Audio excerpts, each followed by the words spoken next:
In section 4.2, we are going to be finding all the rational zeros of polynomial functions. We're going to be using the factor theorem. We're going to be using the factor theorem to factor polynomials completely, and we're going to be finding upper and lower bounds of zeros. Actually, we might leave the upper and lower bounds of zeros out and cover that in a later section. All right, so for the rational zero test, this says that every rational zero of a polynomial function with integer coefficients must meet the conditions that the numerator is a factor of the constant term and the denominator is a factor of the leading coefficient. So, for example, if we look at this polynomial here, what that just says is there are a total of 4 possible zeros for this polynomial f of x.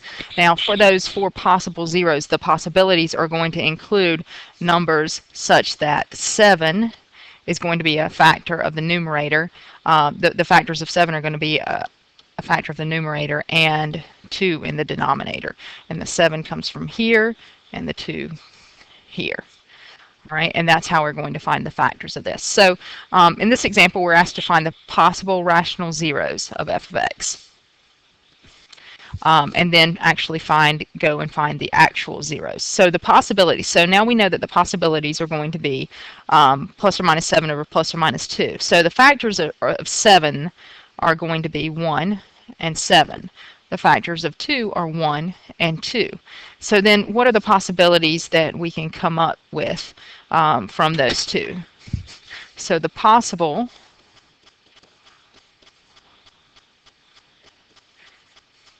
zeros are going to be, it could be 1 over 1, which is going to be 1 or negative 1.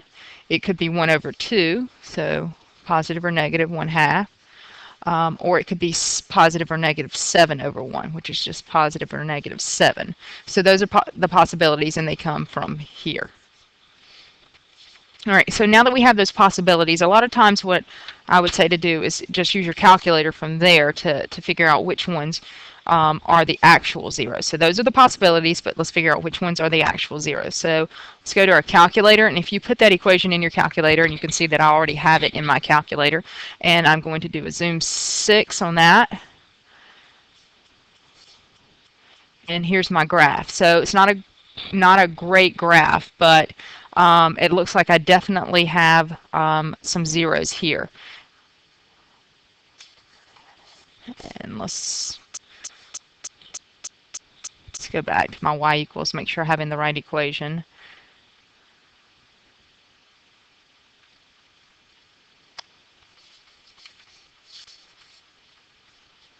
Okay, so my equation is right. So I'm going to change my window so that I don't have so much on that left side. I'm going to change that to something like -5. And let's look at a graph now. Okay, so now possibilities are, as I mentioned, 1, -1, 1/2, -1/2, 7, and -7. Now, of those, to figure out which ones actually work, what we would want to happen is when you plug them in for x, you would want to get 0 for y. So to test that, you do second, calc, and interim value. Okay, so which of those looks like it might work? So I see something in the negative area there, so it looks like it might be -1. So I'm going to input -1, and let's see what happens. I do get y 0. So what that means is I know that this guy works. That's a 0. Now, looking at that, it also looks like it might be bouncing off of that graph, or it could be going through. So if it bounces off, remember what we learned from section 4.3 is that it has an even multiplicity if it bounces off, and so it actually might have a multiplicity greater than 1. All right, and then it looks like we have a 0. It looks like this function crosses the x-axis again at around 1. So I'm going to try second, calc, interim value, and I put in +1, and when I do that, I get y is -20. So obviously I was wrong. Maybe that is at +1/2. So I'm going to do second, calc again, interim value. I put in 0.5, press enter, and that is the correct point. So it looks like a half is actually a 0 also. So there's a half. That's going to work. And then I have another 0 that happens further down, and so the only possibility I have for that is 7. So I'm going to try 7, second, calc, Interim value, I input 7, and I get 1,000 something. So that is not going to be it. So right now it looks like I have only two rational zeros, and those are -1 and 1/2. Now there are some other real zeros, and you know there are other real zeros because this graph does cross the x-axis at other points. So I've got to figure out what's going on there. But for now, I have answered this question. So let's just take a picture of this graph.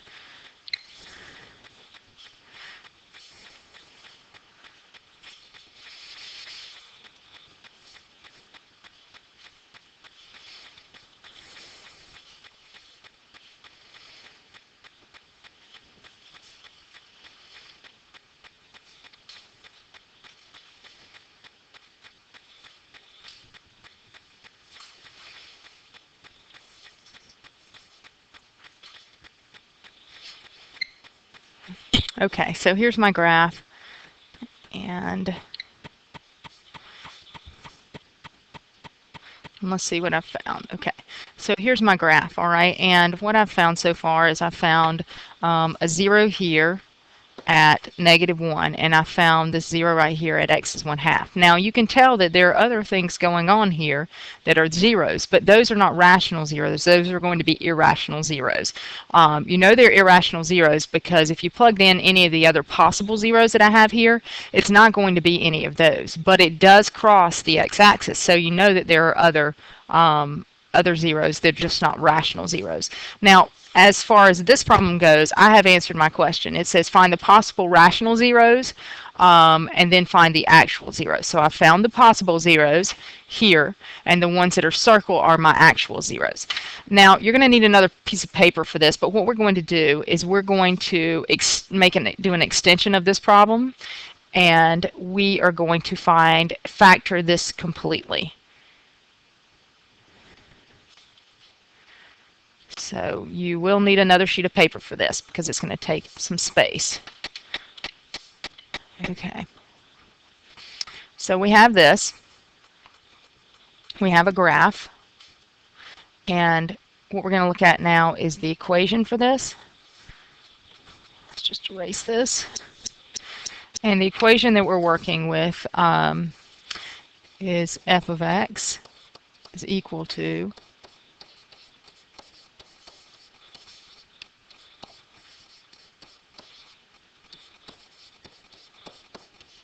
okay, so this is our function, and what we want to do is find all of, or factor this completely is what we want to do.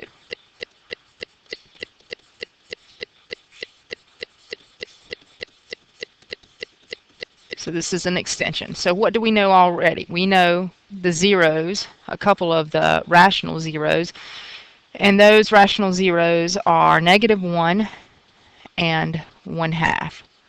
Okay, so what I can do is I can use synthetic division then to break that polynomial f of x down so that I can find the other zeros here.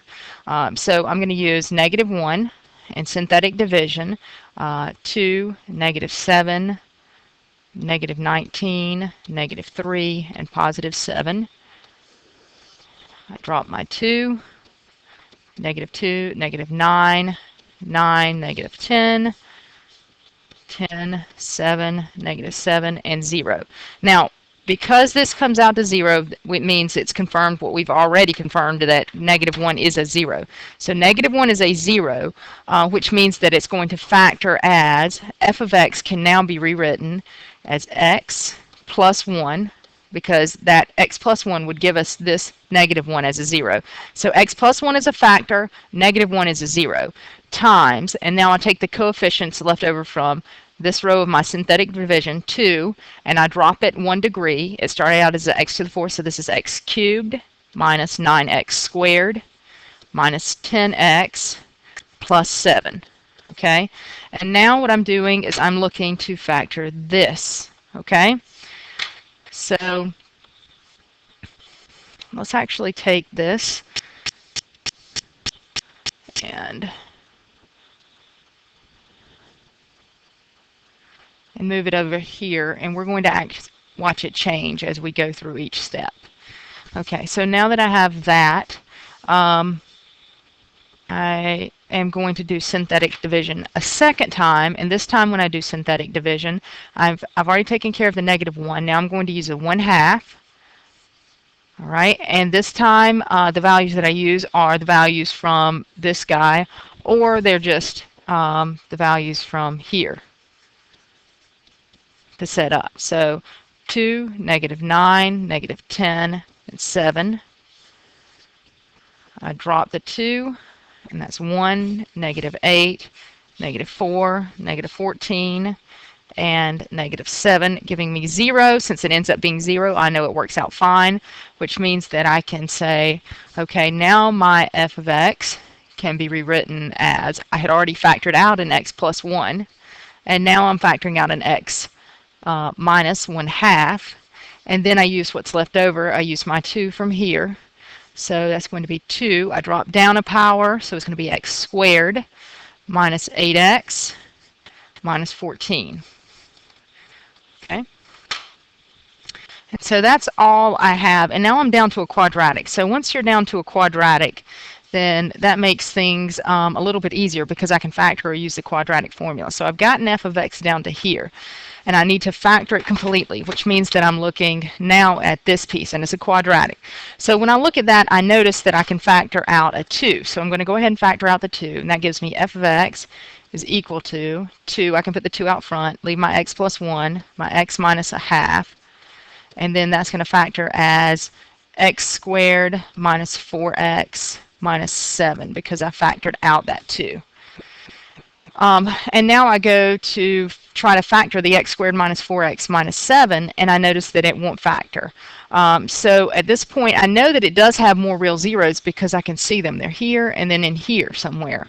And I've only found 2 of them, and they are -1 and positive 1/2. So what I should do from here is use the quadratic formula to find those other zeros. And so x is equal to -b, and so -b is this time is going to be 4. Negative plus or minus the square root of b squared is going to be 16 minus 4 times a times c, all of that over 2 times a. And so that's going to give me 4 plus or minus the square root of 44 when I simplify that over 2, which simplifies as 4 plus or minus, and that's going to simplify to 2 square root 11 over 2, and now that can be simplified as 2 plus or minus root 11. Okay, so there are the other 2 zeros, the ones that I saw on the graph. It just happens to be that they're not rational, which is fine. We knew that they probably weren't because we had already looked at the rational possibilities. So that means that this is going to factor as 2, x plus 1, x minus 1/2, and now the other polynomial is going to factor as x, and both of those are minuses, and one of them is going to be 2 plus root 11, and the other is 2 minus root 11.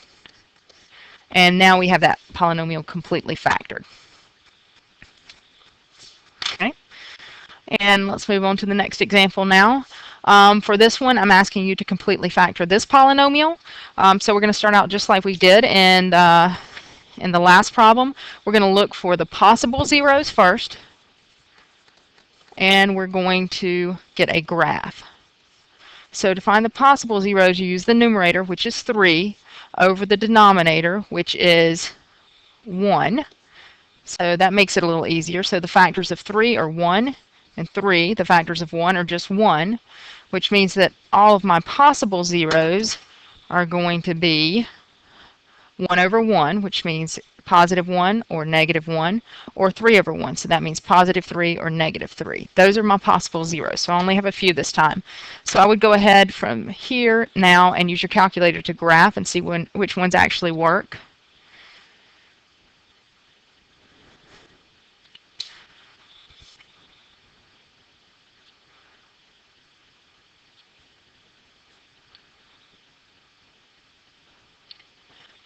Okay.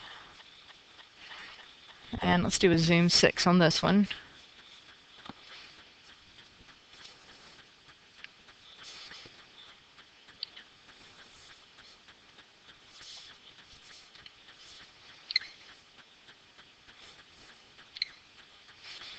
Okay, so here we can say it definitely looks more like it is going to bounce off of the graph there at one of the, maybe a positive 0. So I'm going to change this to -2,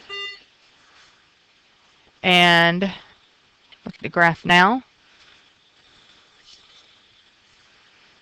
And when I graph that, I can see what's going on. So I'm going to go through now and try and see which ones work. It looks like 1 could be a possibility. So if I do second calc, enter, and I put in 1, I found out that that is actually a 0. So 1 works. And then it looks like maybe 3 works. So I'm going to do second calc, enter, and I'm going to put in 3. And that one actually works. So I know 2 of those work. Now, because it bounces off, then what we want to do is look at where those are. But because it bounces off, we know that the multiplicity could be greater than 1, which means that we might be able to do synthetic division more than 1 time. So we know it worked at 1, so I'm going to circle 1, and we also know it worked at +3. So synthetic division I might use more than once, because right here you notice that it looks like it bounces off the x-axis, and since it bounces off, then the multiplicity could be an even multiplicity. So it could actually be, which it means that that +1, 0 is going to produce a factor of x minus 1. X minus 1 could have, it could be have a factor squared or to the 4th power or something like that. So I'm going to keep that in mind when I'm working through this problem. Okay.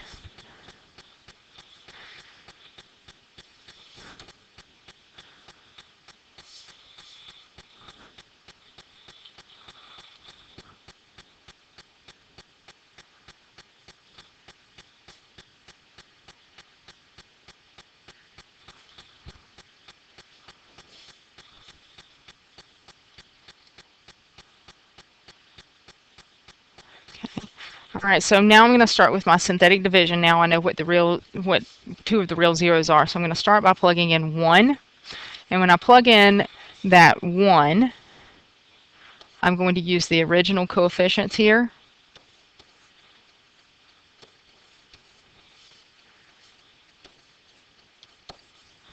Okay. And I use the 1, so that's going to give me 1, -4, -4, 4, 4, -4, -4, 3, and 3. So that gives me 0. So that checks out. So that means that now I've got this polynomial down so that it can be rewritten as x minus 1 times x to the 4th, 1x to the 4th, minus 4x cubed plus 4x squared minus 4x plus 3. Okay, and now I'm going to continue to factor this.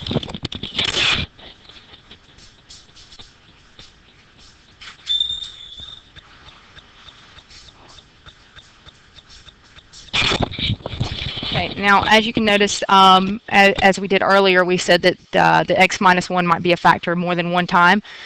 So I'm going to try again with 1, and this time I'm going to use the coefficients I got from the bottom here. Use those coefficients, go through again, I drop the 1, so that gives me 1, -3, -3, 1, 1, -3, -3, and I get 0 again. That means it works out again, which means this can be factored as x minus 1 squared. I have 2 of the x minus 1 factors in this case. So now this is going to give me x cubed minus 3x squared minus x minus 3.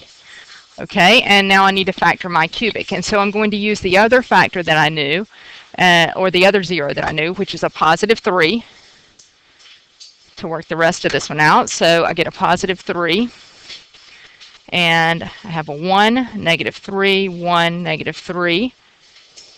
And from here I drop the 1.